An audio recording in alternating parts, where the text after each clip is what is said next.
Do you know who Elizabeth Griscom is? That's me, but most people don't know me by that name. They call me Betsy Ross.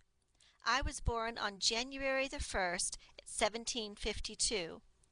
There were 17 children in my family, and I was number 8.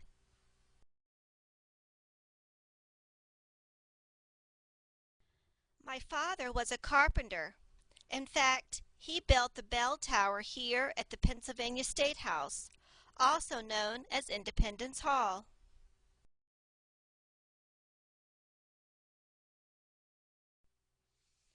When I went to school, I learned how to read and write, and I was also taught to sew. My father got me a sewing job at a town shop. I sewed many things, including flags.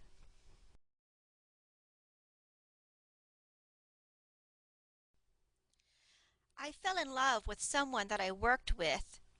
His name was John Ross, and we were later married. I had to leave my town in order to get married to John. It was against the beliefs of my church for me to marry John because he didn't belong to the same religion. My family stopped talking to me when they found out that I married John.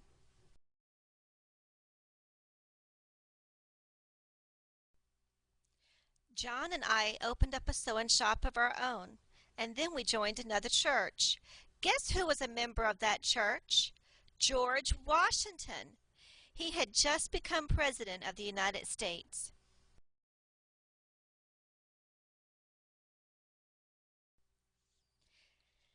President Washington met with me to discuss his ideas for the American flag.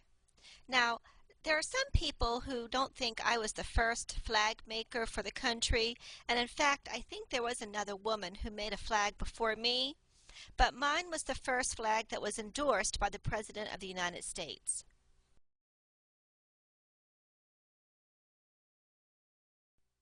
The Revolutionary War started. It made it hard on a lot of people. Fabric became hard to find, and the business that John and I started was getting slow. John decided to go to war. He got hurt.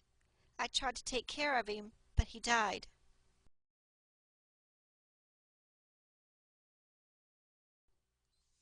A year later, I got married again. I married a man named Joseph Ashburn. He was a sea captain, and we had 2 daughters.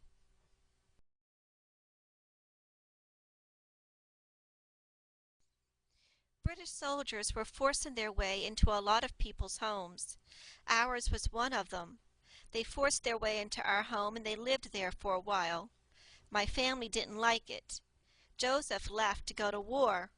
He was captured and died.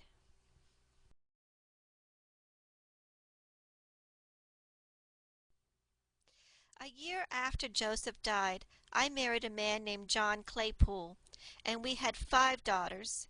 My daughters helped me with my sewing business. When John became sick and died, my family helped me keep my business going.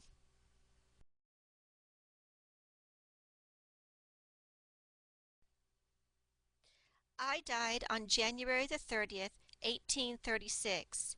I was 84 years old.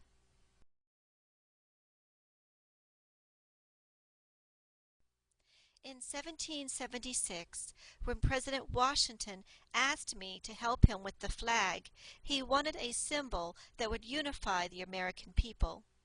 And this is it, our American flag. And it is still flying high today, over 200 years later.